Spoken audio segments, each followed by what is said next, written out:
Welcome back to crazy Suma channel. ఈరోజు మన ఛానల్లో పాలక్ పన్నీర్ కర్రీ చేసాను. రెస్టారెంట్ స్టైల్లో యమ్మీగా సూపర్గా ఉంటుంది. మీరు చూసుకొని చేసుకోండి. పాలకూరలో మంచి విటమిన్స్ ఉంటాయి కదా, చూసి చేసుకోండి.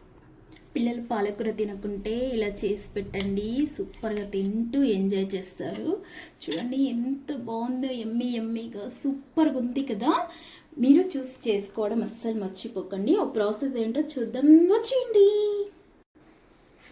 ఆన్ చేసి కడాయి పెట్టుకోండి, లీటర్ వాటర్ వేసుకోండి. దాంతో బాయిల్ చేసుకోవాలి వాటర్. ఇలా వాటర్ మరుగుతున్నప్పుడు 2 మీడియం సైజు పాలకూర కట్టలు తీసుకొని నీట్గా కడిగేసి ఈ మరుగుతున్న వాటర్లో వేసేసి 2 నుంచి 3 నిమిషాలు ఉడికించుకుందాం. ఒక 2 నుంచి 3 నిమిషాలు ఉడికించుకుందాం పాలకూర. మరి ఎక్కువ ఉడికించాల్సిన అవసరం లేదు. గ్యాస్ మీడియం పెట్టుకొని 2 నుంచి 3 నిమిషాలు ఉడికించండి. ఇంత ఉడికితే సరిపోతుంది. ఇప్పుడు తీసేసుకుందాం. ఇలా తీసుకొని వేరొక ప్లేట్లో పెట్టుకొని చల్లారబెట్టుకుందాం. కడాయిలోని వాటర్ తీసేసి మళ్ళీ కడాయి పెట్టుకోండి. కడాయి హీట్ అయిన తర్వాత 1 టేబుల్ స్పూన్ ఆయిల్ వేసుకోండి. మసాలాలు వేసుకోండి. 4 యాలక్కాయలు, 4 లవంగాలు, 2 యాలక్కాయలు, 1 ఇంచు చెక్క వేసుకోండి. ఒక 4 నుంచి 5 కాజు వేసుకోండి. జీడిపప్పు, ఒక 3 పచ్చిమిర్చి ఇలా కట్ చేసి వేసుకోండి. ఇందులోనే ఒక అరకప్పు ఆనియన్స్ ఇలా కట్ చేసి వేసుకోండి. అరకప్పు వరకే టమాటా ముక్కలు వేసుకోండి. పాలకూర కాంబినేషన్లో టమాటా ఇష్టం లేకపోతే స్కిప్ చేసేయండి. టమాటా వేస్తే మంచి గ్రేవీ వస్తుంది, బాగుంటుంది. అందుకోసం అని వేసాను. మీకు ఇష్టం లేకపోతే స్కిప్ చేయండి. ఇదంతా ఇప్పుడు కొంచెం ఉడికేంత వరకు ఉడికించుకుందాం మీడియం పెట్టుకొని.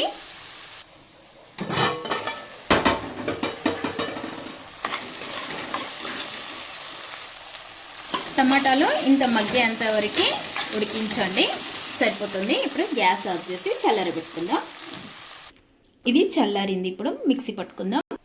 ఇది అంతా ఇప్పుడు మిక్సీ గిన్నెలో వేసుకోండి.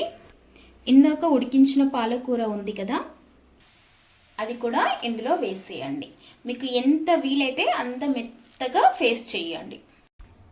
ఇంత మెత్తగా పేస్ట్ చేసి పెట్టుకోండి. గ్యాస్ ఆన్ చేసి కడాయి పెట్టుకొని 2 టేబుల్ స్పూన్స్ వేసుకోండి ఆయిల్. 2 table spoons. నేను 1 స్పూన్ బటర్ వేస్తున్నాను. మీ దగ్గర బటర్ లేకపోతే 3 టేబుల్ స్పూన్ ఆయిలే వేసుకోండి. బటర్ కరిగిన తర్వాత 1 స్పూన్ జీలకర్ర వేసుకోండి. కొంచెం కరివేపాకు వేసుకోండి.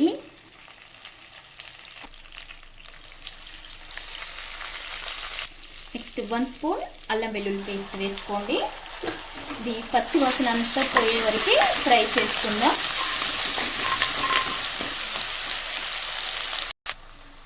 ఇదంతా పచ్చి వాసన పోయే వరకు ఫ్రై చేయండి. ఇలా ఫ్రై అయిన తర్వాత 1/2 టీ స్పూన్ పసుపు వేసుకోండి. వేసి ఒకసారి కలపండి. నెక్స్ట్ 1 టీ స్పూన్ కారం వేసుకోండి. మీ టేస్ట్కి తగ్గట్టుగా వేసుకోండి. సరే కలపండి, మాడకుండా చూసుకోండి. మీ టేస్ట్కి తగ్గట్టుగా సాల్ట్ వేసుకోండి. ఇందాక మీరు మిక్సీ పట్టుకున్న పేస్ట్ ఉంది కదా, ఇదంతా ఇందులో వేసేయండి.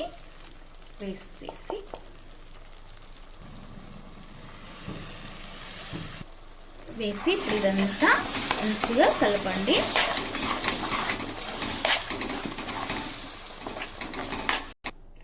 ఇలా ఉడుకుతున్నప్పుడు 1 స్పూన్ ధనియాల పొడి వేసుకోండి.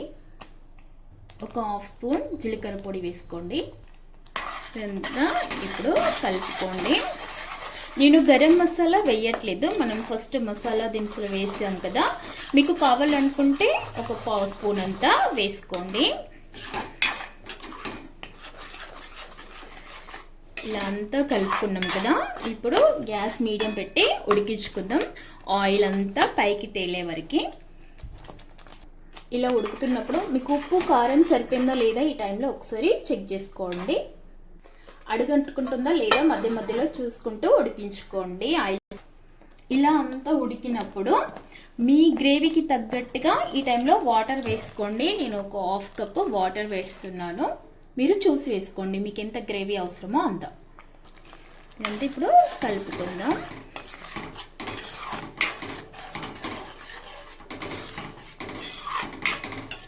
ఇది కొంచెం ఉడికించుకుందాం.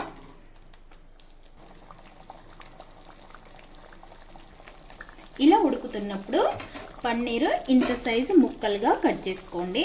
ఇది అంతా ఇప్పుడు ఇందులో వేసి ఉడికించుకుందాం. నేను పన్నీర్ ఫ్రై చేయలేదు, ఆయిల్లో ఫ్రై చేయడం వల్ల పన్నీర్ అనేది గట్టిగా ఉంటుంది.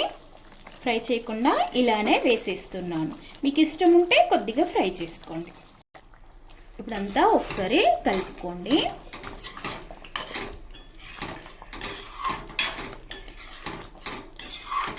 ఇప్పుడు ఒక 5 నుంచి 10 మినిట్స్ గ్యాస్ లో టు మీడియం పెట్టుకొని ఉడికించుకుందాం. ఇలా 5 నిమిషాలు ఉడికిన తర్వాత 1 స్పూన్ బటర్ వేయండి. వేసి అంతా ఒకసారి కలపండి. బటర్ వేయడం వల్ల మంచి టేస్ట్ వస్తుంది, రిచ్ టేస్ట్ వస్తుంది అన్నమాట. లాస్ట్లో వేయడం వల్ల యమ్మీగా సూపర్గా ఉంటుంది. నెక్స్ట్ 1 స్పూన్ ఫ్రెష్ క్రీమ్ వేయండి. దీనివల్ల అసలు సూపర్ టేస్ట్ ఉంటుంది. మీరు తిన్నా కొద్దీ ఇంకా తినాలనిపిస్తుంది అన్నమాట, అంత టేస్టీగా ఉంటుంది. అసలు ఇంకా మర్చిపోరు ఎప్పుడు కూడా ఇలా చేసుకొని తిన్నారంటే. అంతా కలుపుకోండి. కలుపుకున్న తర్వాత లాస్ట్లో గ్యాస్ ఆఫ్ చేసే ముందు 2 టేబుల్ స్పూన్ కసూరి మేతి మంచిగా క్రష్ చేసి వేయండి. మస్తు టేస్ట్ వస్తుంది అన్నమాట. దీంతో వేసేసి అంతా ఒకసారి కలిపేసేయండి. ఇంతే అండి, ఇంకా గ్యాస్ ఆఫ్ చేసేద్దాం. Emmy Emmy palak paneer curry ready. ఎంతో టేస్టీ పాలక్ పన్నీర్ కర్రీ నా స్టైల్లో రెస్టారెంట్లో చేసినట్టుగా చేశాను. మీరు అందరూ చూసి ఎలా వచ్చిందో కామెంట్ బాక్స్లో కామెంట్ చేయండి. అలాగే ఒక్కసారి నా ఛానల్ సబ్స్క్రైబ్ చేసుకోండి. సబ్స్క్రైబ్ చేసుకొని ఎవరికైనా షేర్ చేయడం అస్సలు మర్చిపోకండి. కొత్తగా ఎవరైనా మన ఛానల్ చూస్తుంటే ఒక్క లైక్ ఇచ్చి అక్కడ గంట సింబల్ ఉంటుంది, దాన్ని కూడా క్లిక్ చేయండి. ఓకే మరి, bye bye. Thank you for watching.